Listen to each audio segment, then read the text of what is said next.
Welcome to Two Lamps Last Hour News. I'm Vernon. I'm Cheryl. If you're new here, welcome to the channel. As you can see, our topic today is AI will take over our jobs. Now, folks, when they say they're making cuts, and that's good on the government part, because there are a lot of jobs on their list of that we have to pay for the government, for Social Security, for the IRS, and for other government jobs. But you got to realize something. They figure the cost. It's the labor to revenue. So if they say they're helping people and that's a big cost, then how do they make up the money for that? Well, when they figure that, it's off of what they pay for the value, the labor. Now, every job has a labor cost. And usually they try to keep it to a 2-to-1 ratio where the revenue is higher than the labor. But when it comes to helping people, you got nurses, doctors, whoever it is, attendants, that is a labor cost. So where does it stop? We all know that when it comes to cutting cost, when they try to make it more efficient, and they're already talking about using robots, we can't compete with robots. We got to have sick leave. We got to have time off. We're not 24 hours. Robot that it breaks down and they replace it with another one. We can't compete with that. And I can tell you now that just because they're cutting the IRS and Social Security and other government positions, that's not going to stop there.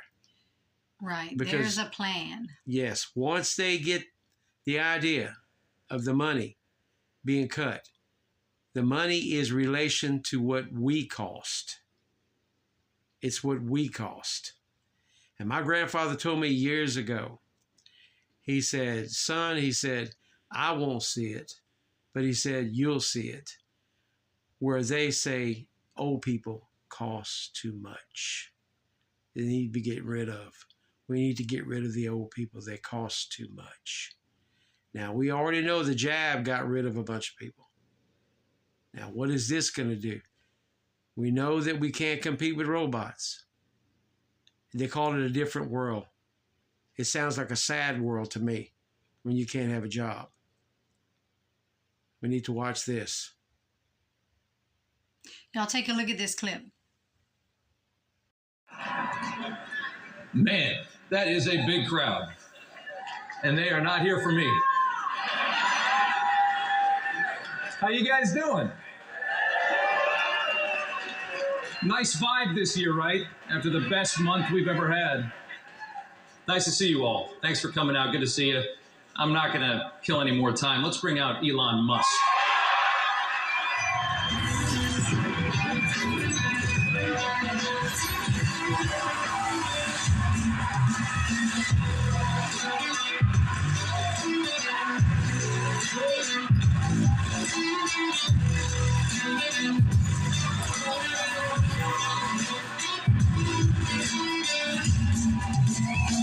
Stay up for 1 second. Hey guys.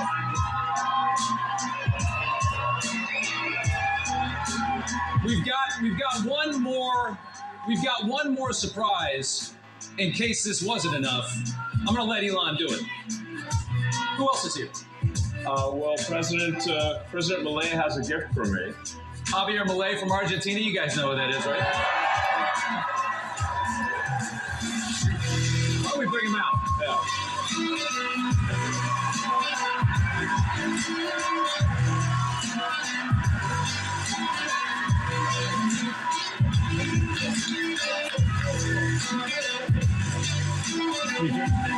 Thank you.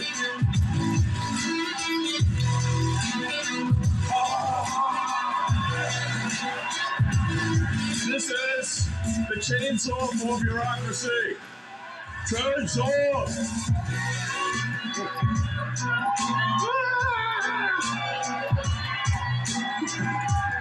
That's great. All right. I love it. Mr. President, thank you so much. All right. Thank you. Thank you, sir. Nice to meet you. I love it. We love it. We love it. All right. They told me to put this right. Where should we put it? They want it right here. All right, great. A little stage prop. What do you guys do? Thanks, guys. Have a seat. So, That was something. I am become meme. Yeah, pretty much. I'm living the meme. It's like there's living the dream and there's living the meme, and it's pretty much what's happening, you know. You're like, I think you're bigger. I mean, Doge started out as a meme. Think about it. And now it's real. Isn't that crazy? It is crazy. But it's cool. Let me ask you this. A year ago, if someone had told you you'd be at CPAC and working with the president to absolutely shred the government, the swamp, whatever you want to call it, would you have ever believed that? No. No? Me neither. But it's cool. This is awesome. And I just want to say, thanks for your support. I mean, you guys are, So, I mean, we're trying to get good things done, but also have a good time doing it, and and have like a sense of humor, So, I mean, the sort of the left wanted to make comedy illegal, Like you can't make fun of anything. So then it was like comedy sucks. It's like nothing's funny. You can't make fun of anything. It's like legalize comedy. Yeah. Legalized comedy. And we've shifted the entire culture in just the last few months. The whole culture of this country has shifted dramatically just because of that election. Yeah, exactly. Freedom of speech, having fun again. It seems like we should have a good time. We have another clip we're going to play for y'all where Elon Musk is at CPAC and he's asked about Doge and the payments that are going to go out to the American people. Who wouldn't want money right now? Who wouldn't want a check coming in right now? Truth be known, they've made things so bad to where we'll take whatever we can get right now financially. Yes, and right now, with this check coming in like this, it kind of reminds you of what we went through about 4 or 5 years ago when we had stimulus checks. Now, that was all good, but then they had the jab after that. We need to remember that. Don't ever forget that when something's given like that had happened before, that we got a jab after the checks. So what's going to come after the checks? We heard face recognition for all those who fly will not be able to get on a plane in May. I think it's May 7th. You have to have face recognition. You say, well, that's nothing. But where does it stop when it comes to that? And if you have to have face recognition, why don't they believe who you are with your identification? Why does it have to be digital? Why is that? Well, we know why it really is. It's because Satan's using his power because he wants to know everything about everybody all the time. And the son of perdition, the one who's going to be in charge, wants to know everything about everybody all the time. So with him running things on earth and Satan working through him, that's why all of this is going to come about. So we have to be careful about all this digital, all this face recognition, and about any money that they give us, that something could be in line with that or strings attached. Right. We need to realize there's a plan behind all of this. We may end up getting some money, or some people will get some money, but we need to make sure there's no strings attached to it. You never get something for nothing. Right. Y'all take a look at this next clip. That's exactly right. Let's talk about these Doge dividend checks that everybody's talking about this week. And I know you tweeted out that you were gonna. Does everybody want like a $5,000 check in the mail? It sounds kind of good, right? And the best part about it would be knowing where it came from. That's $5,000 that you sent them last year. Totally, it's money that's taken away from things that are destructive to the country, and from organizations that hate you to you. That's awesome. Does it seem like? I mean, have you talked? I mean, that's like glorious. That's like it's the best. The spoils of battle, you know. I like that. Is there traction on that? Yeah. So I talked to the president. He's supportive of that, and so it sounds like that's something we're going to do. Yep. So as we're finding savings, that's going to translate directly to reductions in tax. So yeah. I think they fired 6,000 people at the IRS today. Yeah. And I think Lutnick said last night that they're talking about shutting down the IRS. And I think it's fair. I think people should realize this is, the amount of money that we send Washington like $5 or $6 trillion a year. That is such an ungodly amount of money. And don't forget, they're getting rid of the penny, which is the beginning of a cashless society. We have to look deeper into things and see what's really going on. It starts with a penny, but you think, well, that's not much.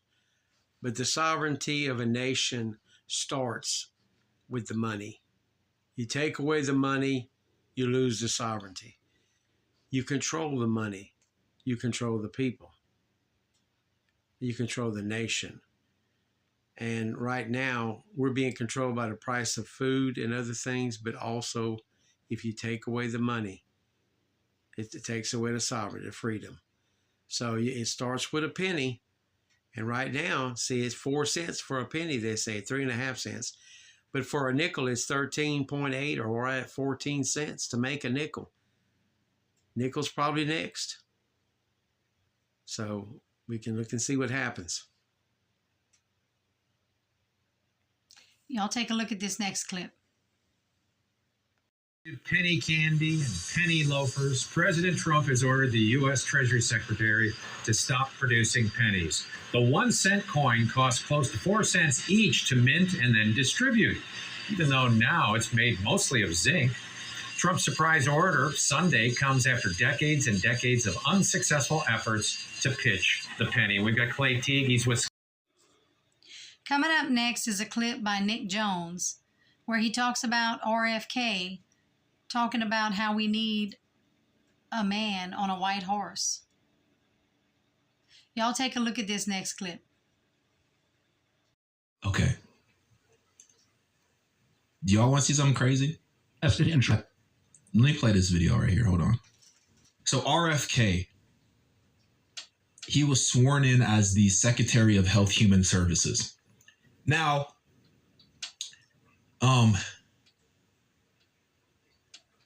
this is a crazy story. This is one of those stories where people are going to say like, oh, Nick, you're reaching. But am I really reaching, or are they just saying things that just really make you seem or speculate or think that something deeper is going on? Like, these are words that are coming out of their mouth, literally. I'm not making this up. This is not CGI, AGI, the AI. This is real stuff that they're saying. And I'm receiving it, and I'm processing it, and I'm thinking about it, and I'm like, bro, do you really understand what you just said? Because there's a lot of signs that are pointing to some very interesting conclusions. And I guess I got to be the one to talk about it. Because it seems like if Christians say anything that might be perceived as being criticism towards Trump, it's like I'm automatically a Kamala Harris groupie, and I'm a fake Christian, and I'm not grateful for Daddy Trump. It's like, I don't understand how come we can't just like have conversations and just look at things for what's being presented to us. Now, with that monologue in mind, I want to play this, and you just let me know if your ears catch anything that sound a little interesting. Okay? He has one. 60. Let me put this out of regular speed. Let me put this at a regular speed. I think it's around. I'm going to start right here. Percent of our population has only one dream, that they get better.